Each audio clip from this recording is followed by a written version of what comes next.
एक फिल्म का मशहूर डायलॉग है कि बेटे को हाथ लगाने से पहले बाप से बात कर। लेकिन राजस्थान में युवाओं से अगर बात करनी है तो पहले बाबा से बात करनी होगी। जी हां, हम बात कर रहे हैं किरोड़ी लाल मीणा की। देखिए, राजस्थान में युवाओं की सबसे बड़ी आवाज किरोड़ी लाल मीणा का एक ऐसा रौद्र रूप देखने को मिला है जो अब तक कहीं ना कहीं छुपा हुआ था। युवाओं के लिए हमेशा उनकी आवाज को मुखर करने वाले किरोड़ी लाल मीणा न दिन देखते हैं न रात। वह युवाओं के लिए हमेशा आगे खड़े रहते हैं। यह नजारा देखने को मिला मंगलवार की रात को। एसआई भर्ती रद्द करवाने की मांग को लेकर राजस्थान में 3 सालों से आंदोलन चल रहा है, तो वहीं बीते 2 महीनों से इस आंदोलन ने अपनी आवाज को मुखर रूप से उठाने की कोशिश की जा रही है। एक बार फिर से 5 दिसंबर को युवाओं ने राजधानी जयपुर में युवाओं से जुटने की आह्वान किया। इसके साथ ही उन्होंने किरोड़ी लाल मीणा से मुलाकात के लिए समय भी मांगा। लेकिन प्रदेश की भजनलाल सरकार को ऐसा डर सताया कि उसने रातों रात ही इस आवाज को कुचलने का काम किया। एक एक युवाओं के घर पर दबिश दी गई, युवाओं को हिरासत में लिया गया, यहां तक कि रात 11 बजे छात्राओं को भी नहीं बख्शा गया और उनके घर पे भी भारी पुलिस जाब्ता तैनात करके उनको हिरासत में लिया गया। ऐसे में उनके गली मोहल्ले में कौतूहल का विषय बन गया।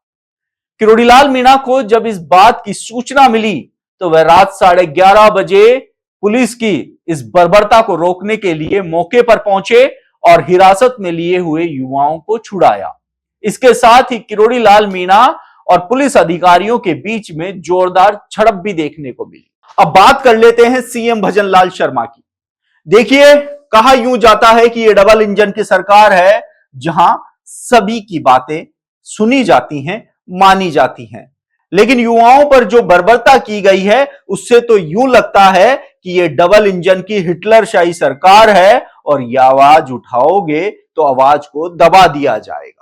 जब एसआई भर्ती की जांच एसआईटी को सौंपी गई और एसओजी ने इस मामले की गहनता से जांच की तो सीएम भजनलाल शर्मा मंच पर खड़े होकर हर बार ये कहते हुए नजर आए कि अभी तो मछलियां पकड़ी जा रही हैं, बड़े मगरमच्छों तक हाथ पहुंचना बाकी है। एसओजी ने भी अपनी दमदार तरीके से कार्रवाई को अंजाम दिया।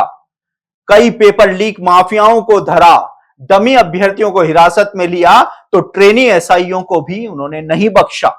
50 से ज्यादा ट्रेनी एसआई आज भी सलाखों के पीछे हैं। लेकिन सीएम भजनलाल शर्मा पर जब दबाव पड़ा कि इस भर्ती को रद्द किया जाए तो उन्होंने आनन फानन में जोगाराम पटेल की अध्यक्षता में एक कमेटी का गठन किया। उस कमेटी ने 3 बैठकें की और फैसला लिया, जो फैसला मुख्यमंत्री भजनलाल शर्मा को बंद लिफाफे में सौंप दिया गया। लेकिन जब मुख्यमंत्री भजनलाल शर्मा को यह पता चला कि उन्हीं की मंत्रिमंडल के एक मंत्री जो चांदी की थाली में मलाई परोस कर देते हैं, उनका नाम भी इस भर्ती में आ रहा है, तो उसके बाद तो मानो कि सीएम भजनलाल शर्मा के तेवर ढीले पड़ गए। एसआई भर्ती को लेकर वो कोई फैसला नहीं ले पाए क्योंकि एक मंत्री का नाम एसओजी की चार्जशीट में सामने आ रहा था।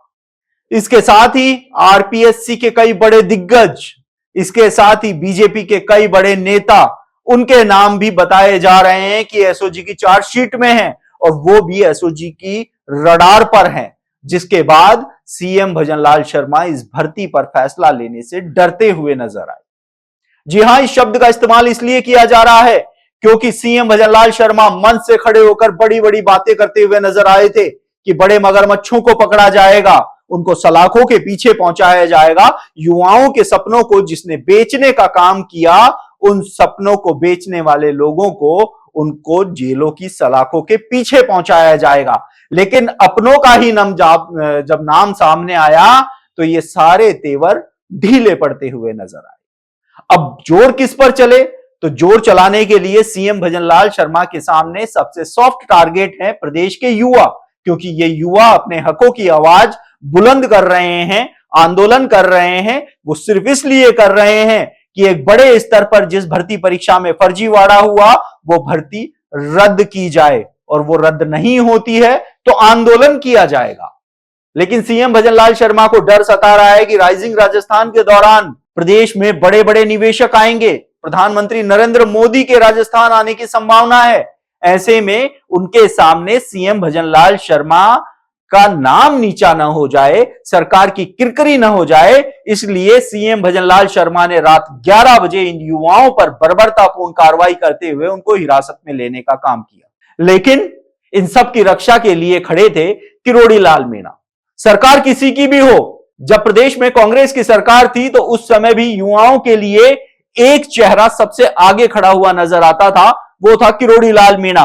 और जब सरकार चाहे खुद की हो, खुद चाहे कैबिनेट मंत्री हो, लेकिन इसके बावजूद भी जब युवाओं पर दमनकारी कार्रवाई की जाती है तो ऐसे में सामने खड़े नजर आते हैं किरोड़ी लाल मीणा। किरोड़ी लाल मीणा ने एक बार फिर से भजनलाल सरकार की इस दमनकारी नीति का विरोध किया और डटकर सामने खड़े हुए, और जिसने कार्रवाई की उसके भी काले चिट्ठे किरोड़ी लाल मीणा ने सबके सामने पेश कर दिए हैं। ऐसे में अब देखना होगा कि 10 दिसंबर को हाईकोर्ट में इस मामले पर सुनवाई होनी है। हाईकोर्ट ने 2 सप्ताह में सरकार से इस भर्ती पर फैसला लेने के निर्देश दिए थे। उसके बाद सरकार इस भर्ती पर क्या फैसला लेती है, लेकिन सरकार अपनों को बचाने के लिए, युवाओं की बलि चढ़ाने के लिए उन पर बर्बरतापूर्ण कार्रवाई कर रही है, यह पूरा राजस्थान देख रहा है। लेकिन वही बात मैं फिर से दोहराऊंगा कि बेटे को हाथ लगाने से पहले बाप से बात करनी होगी, लेकिन राजस्थान के युवाओं को हाथ लगाने से पहले बाबा से बात करनी होगी। आप देखते रहिए एजुकेशन नगरी, मैं हूं ललित वर्मा।